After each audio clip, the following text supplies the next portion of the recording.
Yo, what's up, Gloving Academy? Puppet here, and welcome to the Puppet Fundamentals video. This video is going to be about what I consider to be some of my very own fundamentals. I would consider the elements in this video to be the beginning stages of my framework, and so a lot of these concepts have stuck with me over the decade. And these are concepts that are still relevant today, and to me are still incredibly important. I promise you that once you implement these key foundations, you are on your way to throwing better light shows and creating a more enjoyable experience for all your viewers. So you're not gonna find this type of information anywhere else because I made them all up, and that's why it's called Puppet Fundamentals, right? But before that, let me give you kind of a bit of a backstory, okay? So throughout all the years of gloving, when you wanted to start learning, everyone would tell you, right, to start with finger rolls. And if you weren't doing finger rolls as a beginner, you were considered to be starting off wrong, right? And for a long time I accepted that as truth, but over time, as the art form evolved, nowadays you'll see light shows that no longer have an emphasis on finger rolls. I've seen amazing shows that implement just king tutting, right? Or I've seen spectacular shows that use only concepts like conjuring, right? And don't get me wrong, I still consider finger rolls to be extremely important and crucial to learn, especially as a beginner. It teaches you very important mind-muscle connections, right? It is one of the building blocks to many different hand positions or forms, but I no longer feel that it is considered to be the only basic. Finger rolls and all its variations take years to perfect, and on top of that, I've seen glovers that wanted to start off with different concepts and they didn't want to do finger rolls, right? And so they didn't get to follow a different path in their growth simply because everyone is scolding them and telling them to, hey, you only got to do finger rolls, you got to perfect finger rolls first before you can do anything else, right? And that to me is wrong and kind of kills the motivation for a lot of beginners. And we're at the point today where with gloving, you can start from anywhere. Over the years, I've contemplated on what it truly means for something to be basic. So I came up with a solution, okay? So I consider basics to be broken down into 3 different types of movements.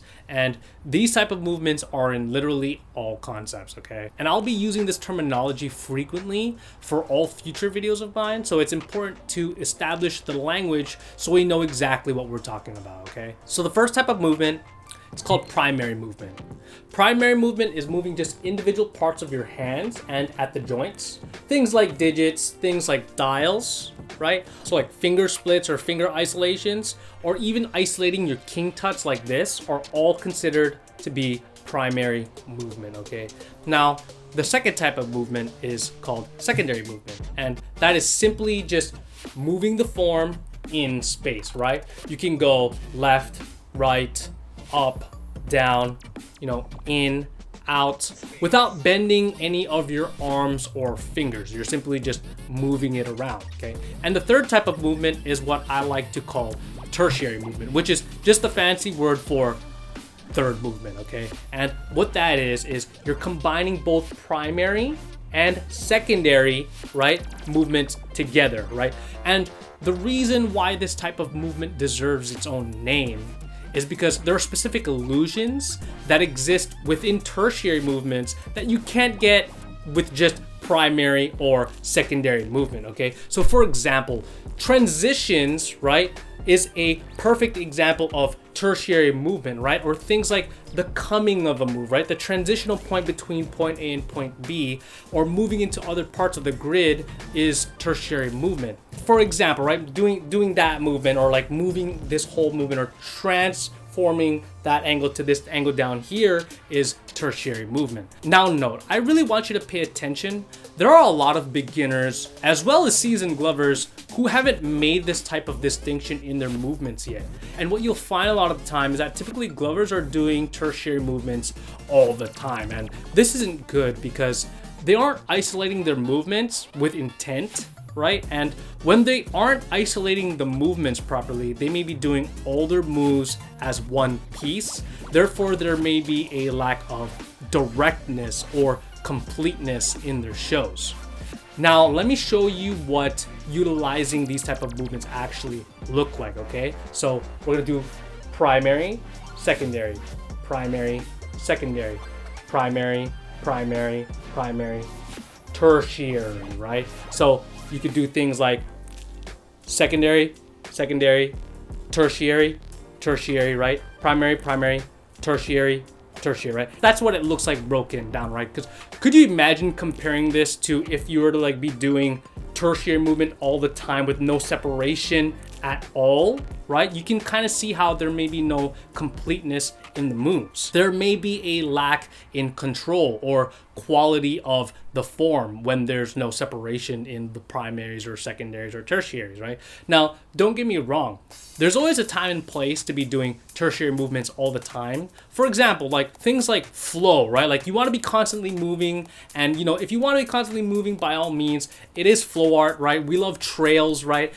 It's when you use this constant movement, it's easier for you to get into autopilot, and this may cause you to start doing your next move before you finish your first move, right? And on an execution level, this may bite you in the butt later on, let's say if you happen to join a competition. So I want you to think about all the concepts there are out there, right? Finger rolls, right? These are technically all primary movements, right? It's when I'm doing the finger roll, and only when I implement secondary movement, or in this case tertiary movement, you get the illusion of the finger roll traveling, right? And so let's take things like king tuts, right? This is primary movement, right? When I do secondary movement, I just take the form and move it, right? You see how there's a difference? If you really think about it, king tutting is a lot of interchanging the primaries, the secondaries, the tertiaries, right? And then so it's really important to establish this type of movement within all your moves. Let's take things like dials, right? So dials are a primary movement. So let's add secondary. Now let's add tertiary, right? There's a huge difference. Didn't I say it was in all concepts? Now go back to the drawing board and see if you're doing tertiary movements all the time, okay? It's gonna be beneficial for you in order to tackle that, so you know you can have more discipline in your movements and in return have better clean-cut execution. Now we're gonna jump into a specific type of secondary movement called dissecting. Dissecting is simply splitting your hands apart just like this, and this is a great tool in order to maneuver around the grid. It is also a very good tool in order to extend your combos. For example, right, so this is dissecting, okay? I'm gonna go boom, boom, boom, boom, boom, boom. And this isn't only limited to super technical sequences, right? You could dissect utilizing things like the circle move, right? You could circle move, boom, boom, circle move, dissect, circle move, dissect, right?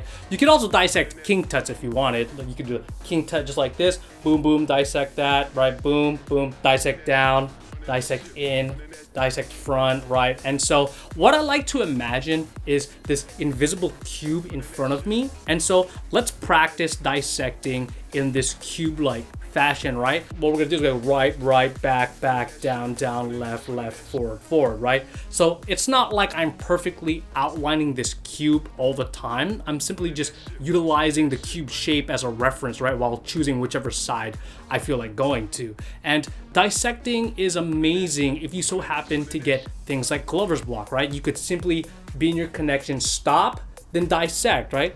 Do your connections, right? Or let's do finger rolls, right? Stop, dissect, right? Stop, dissect, right? And so you'll find that doing that type of secondary movement actually gives you a little bit of a push, right? So you can use that momentum to swing you into different angles. See when I move this way, it makes me feel like swaying the momentum and translating that into a different area, right? And so with the momentum, I might want to swing my hand behind and then go forward, and then it creates this kind of a reason to move this way, right? And so that is why it's important to utilize things like secondary movement. Next, I'm going to be going over symmetry and balance, okay? I go over this a little bit in my Pillars of Gloving video, so if you haven't watched yet, definitely go check it out. So when I give light shows, I try my absolute best to be balanced in relation to the viewer, right?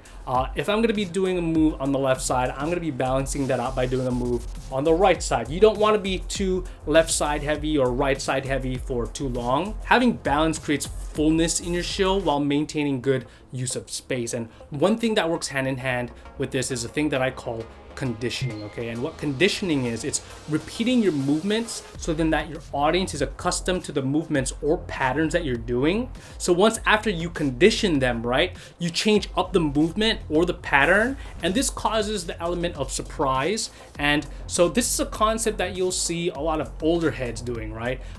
Where they'll keep coming to the left and then to the right, and they'll keep repeating this and bouncing their movements left and right, right? And so this conditions the audience to okay, yeah, I'm used to that left and right movement, right? So what you do, depending on the song, right, you'll do this boom, boom, boom, boom, boom, change it up, right? So that creates like this illusion, or it actually brings forth the viewer's attention, right? It forces them to adjust their attention and creates that element of surprise. So another key component for symmetry and balance is learning how to do the same moves with the opposite hand, okay? So let's try quick finger isolation with platforms, okay? So what we're gonna do is we're gonna go into the platform here. We're gonna do pointer, pinky, then we're gonna switch, okay? Pointer, pinky, then we're gonna switch, pointer, pinky, we're gonna switch, pointer, pinky. Super simple movements, right? But anything that you try to do on like one side, you wanna learn how to do it reverse on the other side, okay?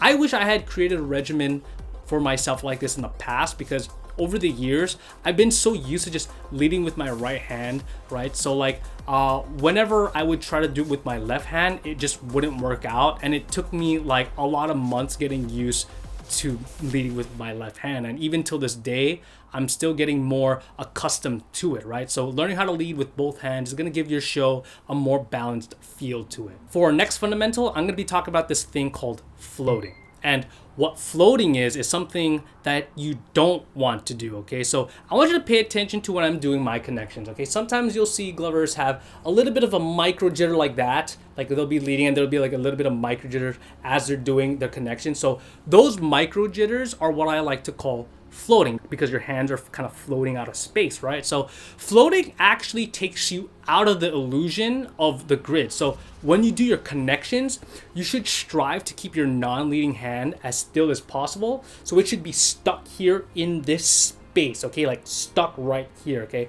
Because when you don't float, the connection looks way better and way cleaner. Now trust me, like this is probably impossible to not float 100% of the time, but strive, okay? Strive to keep the control in your hand and stay disciplined, okay? Strive to stay there on the grid while doing your connections, okay? Now, I'm gonna show you why this is important, okay? So I want you to imagine this. What if you did your connections and you didn't float, right? And then you immediately change your leads and then you don't float with the non-leading hand, which was the leading hand, right? You get the illusion of your hands traveling in grid space, right? Now that is grid work, right? That's great grid work, right? And you want to strive for that. You want to keep that illusion in the grid at all times. Now we're going to segue into this thing called emphasis, okay? And one thing that I've noticed as the art form progresses, that sometimes we forget about simply showcasing the form, right? I feel that